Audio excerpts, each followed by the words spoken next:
Assalamualaikum warahmatullahi wabarakatuh. Nama saya Bintang Mulyadi Nugraha dengan NIM 2892255, Program Studi Manajemen semester 2 dengan dosen pengampu Ibu Hani Ari Rahmani, SPD MPD dengan NIDN 0401018013. Saya akan menerangkan tentang sosial media dari Universitas Pancasakti Bekasi Kampus D. Pokok pembahasan: 1. Teknologi informasi dan komunikasi informasi dalam New Economy. 2. Persiapan transformasi ekonomi digital. 3. E-commerce di era globalisasi masa pandemi. 4.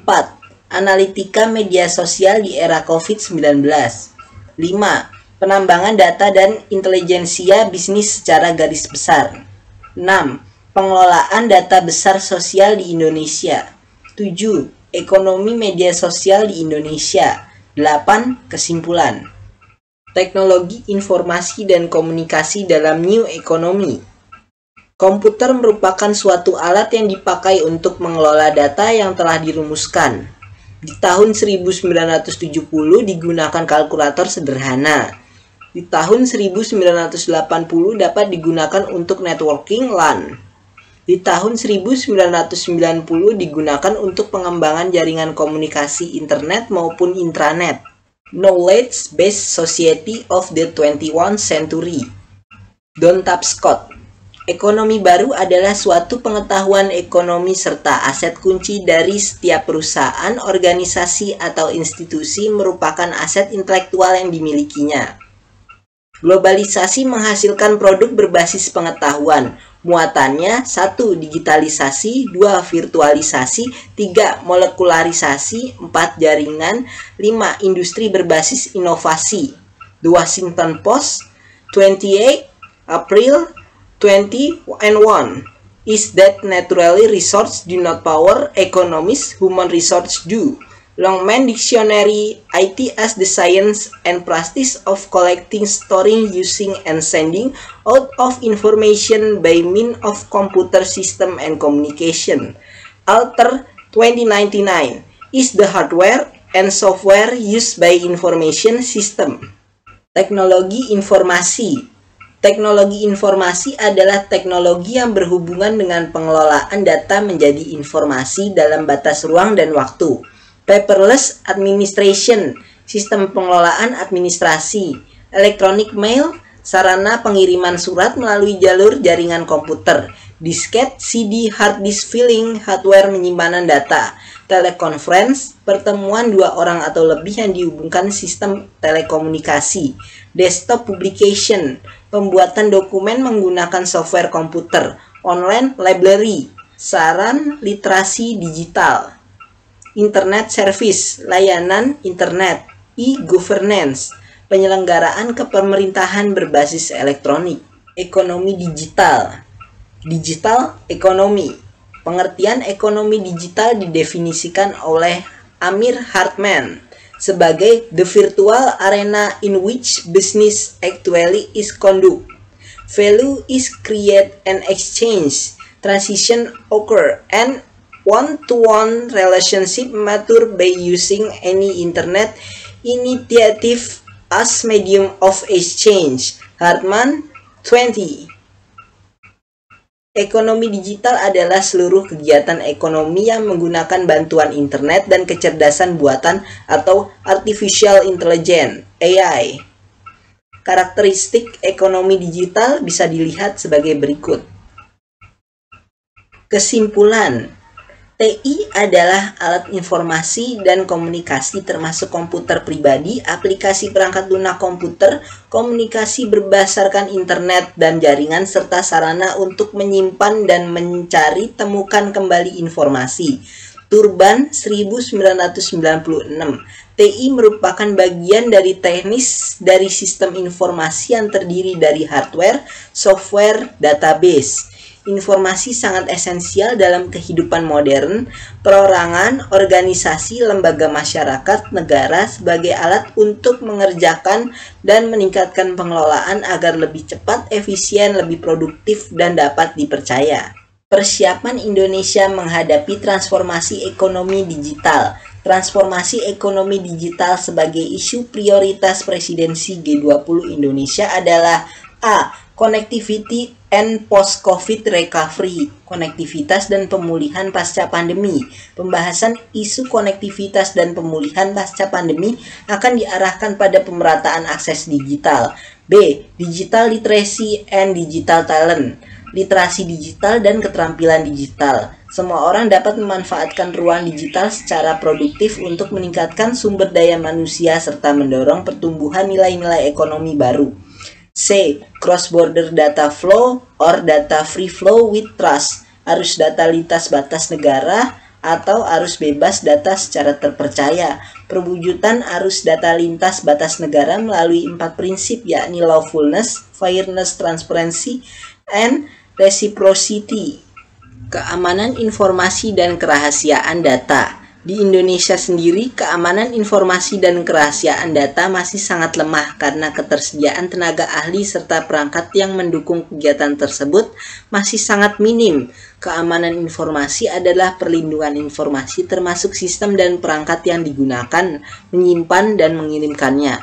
Menurut Raharjo, 2017 terdapat 3 pilar yang menjadi prinsip utama dalam keamanan informasi, yaitu confidentiality, kerahasiaan, integrity, integritas, dan availability, ketersediaan, yang dikenal dengan istilah SIA Triad: confidentiality, kerahasiaan, integrity, integritas, availability, ketersediaan, non-repudiation, tidak terbantah.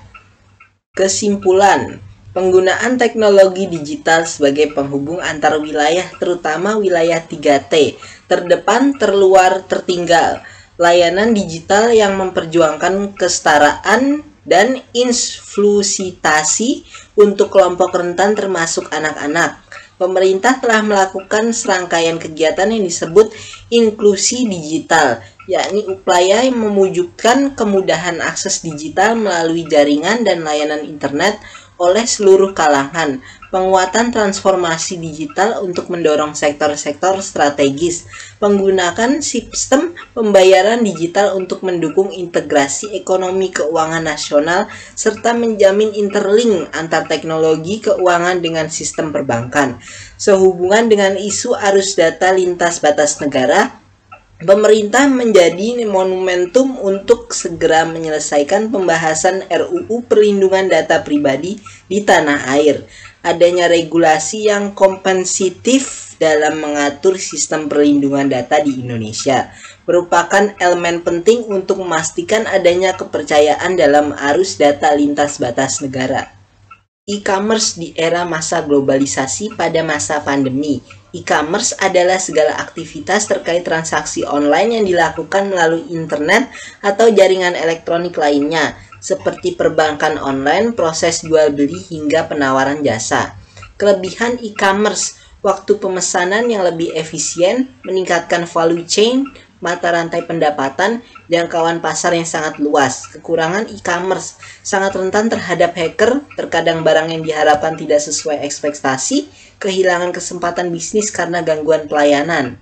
Jenis-jenis e-commerce: business to business, B2B e-commerce; business to consumer, B2C e-commerce; customer to customer, C2C e-commerce; customer to business, C2B e-commerce; business to government, B2G e-commerce; online to offline, O2O e-commerce. E-commerce masa pandemi. Pada masa pandemi COVID-19 ini, pemerintahan menerapkan kebijakan pembatasan sosial berskala besar, PSBB, untuk menekan laju penyebaran virus corona di Indonesia. Kegiatan pemenuhan kebutuhan pokok yang sebelumnya dilakukan dengan belanja secara langsung, offline, berubah menjadi tidak langsung, online. Di masa pandemi COVID-19, proyeksi terus berkembang, seperti contoh di bawah ini. Kesimpulan, pandemi COVID-19 yang menyebar hampir di seluruh negara di dunia berdampak terhadap pertumbuhan ekonomi, bahkan sektor bisnis mengalami penurunan drastis, khususnya transaksi manual. Namun, bisnis e-commerce diperkirakan mengalami peningkatan selama pandemi. Bisnis e-commerce selama pandemi mengalami peningkatan yang signifikan di dunia. E-commerce di Indonesia meningkat 5-10 kali lipat dengan penambahan pelanggan baru mencapai 51% selama pandemi. Namun, terjadi perlambatan dalam proses pengiriman barang akibat pembatasan transportasi selama lockdown. Peningkatan e-commerce selama pandemi berpotensi mempengaruhi peningkatan e-commerce ke depan termasuk setelah pandemi berakhir. Analitika media sosial di era COVID-19. Analisis media sosial adalah proses pengumpulan data-data berharga dari saluran media sosial yang Anda gunakan untuk nantinya diidentifikasi dan dibuat menjadi kesimpulan yang dapat ditinjau lanjut. Dampak positif media sosial memudahkan untuk berinteraksi dengan banyak orang, biaya lebih murah. Dampak negatif media sosial, interaksi secara tatap muka cenderung menurun serta menjadi kecanduan internet. Aktivitas masyarakat di media sosial pada masa pandemi. Kegiatan masyarakat selama masa pandemi yang sebagian besar dilakukan dari rumah telah membuat akses terhadap media sosial meningkat, seperti interaksi hubungan sosial, marketing, dan bisnis. Alasan profesional seperti bekerja dan sekolah. Setelah mengikuti dan membagikan informasi, opini, dan tren. Kesimpulan bahwa pembatasan sosial dan kebijakan beraktivitas dari rumah akibat pandemi COVID-19 telah menyebabkan perubahan pola komunikasi masyarakat menjadi lebih banyak secara virtual atau daring. Dalam situasi tersebut, media sosial kemudian berperan sebagai fasilitator sarana komunikasi bagi masyarakat. Aktivitas komunikasi masyarakat di media sosial kemudian menjadi lebih beragam, karena aktivitas yang sebelumnya bisa dilakukan luring kemudian berpindah menjadi daring. Beberapa aktivitas seperti berinteraksi sosial, jual beli mengikuti tren sosial, membaca berita, menonton video dan streaming, serta aktivitas bekerja dan pembelajaran merupakan hal yang bisa dilakukan di media sosial pada masa pandemi. Penambangan data dan intelijensia bisnis secara garis besar. Penambangan data adalah teknik perbantuan komputer yang digunakan dalam analitik untuk memproses dan mengeksplorasi set data besar. Metode penambangan data, tracking patterns, sequencing, classification, association, outlier detection, clustering, registration, forecasting, prediction. Keuntungan penambangan data, pemasaran atau retail, perbankan atau kredit, penegakan hukum, peneliti. Kerugian penambangan data, masalah penyalahgunaan informasi atau informasi yang tidak akurat. Intelijensia bisnis, data mining adalah sekumpulan teknik dan alat untuk mentransformasi dari data mentah menjadi informasi yang berguna dan bermakna untuk tujuan analisis bisnis. Jenis intelijensia bisnis, enterprise reporting, ad hoc query and analysis, statistic analysis, daily report and alert. Fungsi intelijensia bisnis adalah sebagai sistem pendukung keputusan yang mengubah data menjadi bentuk informasi yang disesuaikan dengan kebutuhan setiap penggunanya. Keuntungan intelijensia meningkatkan penjualan, mengidentifikasi peluang baru. Kerugian intelijensia harga yang relatif mahal dan kurang aman. Pengelolaan data besar sosial di Indonesia. Big data atau data besar merupakan terobosan baru yang berkaitan dengan pengelolaan, penyimpanan, dan menganalisis data dalam berbagai format, di mana jumlah data yang diolah, disimpan, dan dianalisis sangatlah besar dan data yang bertambah sangat cepat. Big data di Indonesia. MySQL merupakan big data Indonesia yang lebih unggul secara kapasitasnya. Perkembangan big data di Indonesia saat ini berjalan cukup pesat mengingat banyaknya perusahaan besar yang sudah memanfaatkan big data. Namun minimnya generasi muda yang mengetahui pengelolaan big data menjadi salah satu sebab. Kriteria data yang masuk dalam big data Indonesia. 1. Dari segi jumlah atau volumenya biasanya dalam ukuran terabyte dan selebihnya. 2. Bicara velocity atau pertumbuhan data dalam big data Indonesia sangatlah cepat. 3. Dari segi format data yang masuk cukup beraneka ragam. Data tersebut mulai dari data tabel, teks, Excel, dan beragam jenis format yang lain. Kesimpulan, pemanfaatan big data Indonesia dalam bidang pembangunan masih kurang maksimal. Ini dikarenakan kurangnya para ilmuwan yang sanggup mengadopsi kecanggihan teknologi ini sehingga pemanfaatan di bidang ini terhambat. Walau begitu, ada cukup banyak instansi pemerintah yang sudah memanfaatkan kecanggihan teknologi yang satu ini. Dengan Big Data Indonesia, pekerjaan akan semakin cepat, selesai, data yang masuk beragam, dan dalam jumlah yang besar, serta perubahan data yang cepat pun bisa diproses dengan cepat pula. Ekonomi media sosial di Indonesia. Data Badan Pusat Statistik BPS pada triwulan tahun 2020 menyatakan bahwa ekonomi Indonesia mengalami resesi dengan pertumbuhan sebesar min 3,49%. Dalam laporan World Economic Forum WEF menunjukkan bahwa nilai terendah Indonesia terletak pada indikator kemampuan inovasi sebesar 37,7, tepatnya di peringkat ke-74. Hal ini dapat mengganggu Sustainable Development Goals (SDGs). Namun survei Kata Data Insight Center menyatakan bahwa marketplace membantu pebisnis di masa pandemi.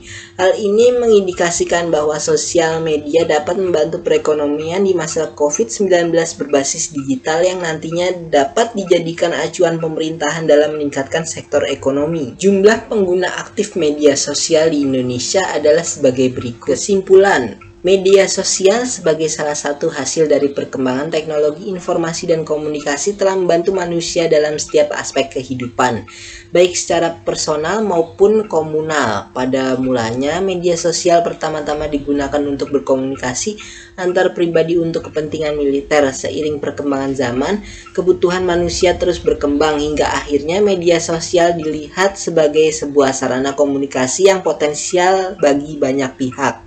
Tidak hanya bagi anggota militer, bahkan fungsinya kini sudah berlipat ganda. Selain sebagai media komunikasi mutakhir, juga merupakan sumber informasi yang up-to-date dan kaya.